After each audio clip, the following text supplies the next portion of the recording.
Dear friends, how are you? Such a common everyday question, but how often do we take the time to really answer it truthfully? How are you? Dharma sharing is the practice of looking deeply into our minds, our hearts, and answering that question completely, wholeheartedly. How are you? What are you going through? What's alive for you in this moment? You may like to think of Dharma sharing as truth sharing. What is your truth? What brings you to this moment, in the here and now? So typically in Dharma sharing we have between 10 and 20 people, and we sit in a circle so that we can all see one another as we share and as we listen to one another's sharings. And maybe you don't have the conditions to sit in person in a circle, but you can still, on a Zoom call, create that energy of connection with one another, just by looking deeply into that person who's sharing, just by looking deeply into the eyes in these little windows on the screen. We still have more than enough conditions to build Sangha, to connect with one another. We hold that spirit of being all together in the present moment. And maybe one person will share at a time going around the circle, or perhaps you like to share spontaneously as you're ready. So when you're ready, the person sharing will join their palms and bow in, and this indicates that they're beginning their sharing. And they share for as long as they need in order to express themselves fully. But they're also aware of how many people are in the circle and how much time there is. And we try, if possible, to allow time for everyone to share. And then when we're finished sharing, we join our palms and we bow again. And then we leave a little space, 2 or 3 breaths, and then someone else can bow in with their sharing. Dharma sharing is a meditation practice with broad focus. As we share, we're aware of our body in space, and we're aware of our heart, the feelings that come and go as we share. And as we listen, the object of our meditation is the person who's sharing. We practice deep listening. We place the entirety of our attention on that person sharing. And we listen with our whole heart. And we're aware when we're distracted by our thinking, by whether or not we resonate with that person's experience. And then we come back. We quiet our thinking, and we place our attention back on that person. We become one with the object of our meditation. We become one with that person who is sharing. And as we answer this question, how are you? How am I? What am I going through? What are you going through? And as we listen to others answer that question, we create connection. We build community. And this is very rare. This is very precious.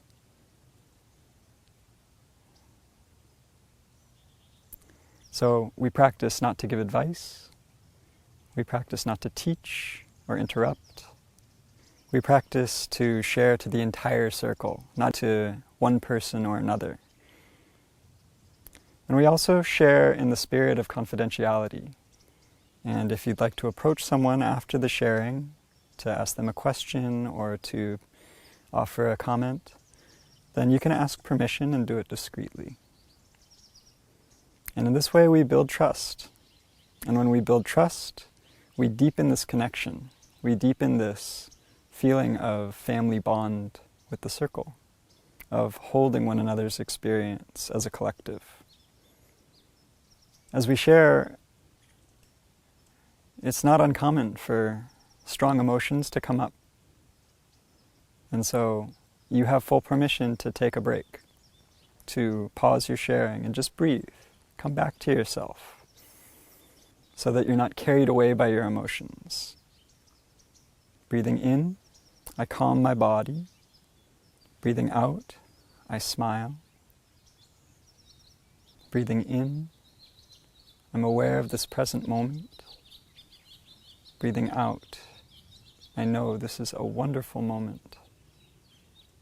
And I come back, and I can observe my feelings without being caught by my feelings. I can have my feelings without my feelings having me. I can communicate my feelings to the group, and together we can hold them.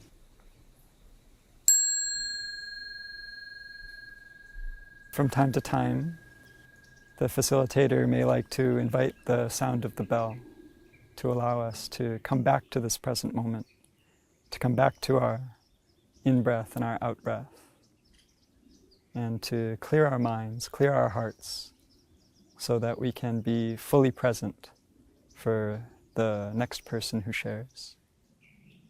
And of course, sharing about challenges, sharing about suffering is so wonderful.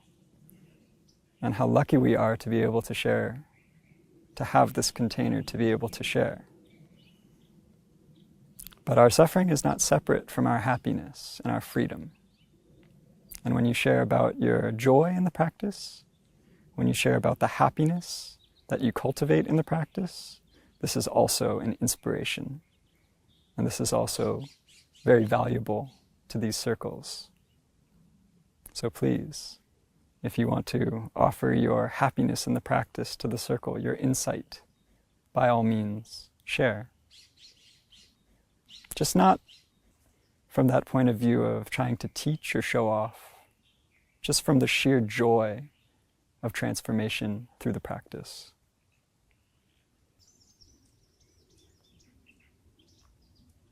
For me, Dharma sharing was a revelation when I came to the monastery.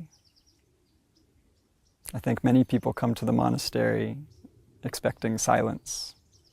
Many people come to the monastery thinking that they'll be left to their own devices to work through their own challenges, difficulties, and questions. But they leave the monastery feeling connected to others. And Dharma sharing at its heart is the practice of connecting to others. It's a very rare and special practice. And maybe you don't have an opportunity to practice like this outside of your Sangha or outside of this retreat. But maybe you can create circles like this. Maybe you can still find ways to sit with others, to hear their experience. Because this is really meaningful medicine for the world right now. How can we hope to heal others if we don't have the capacity to listen deeply to them? How can we hope to heal ourselves if we don't have the container to be able to look deeply into our feelings, into our challenges?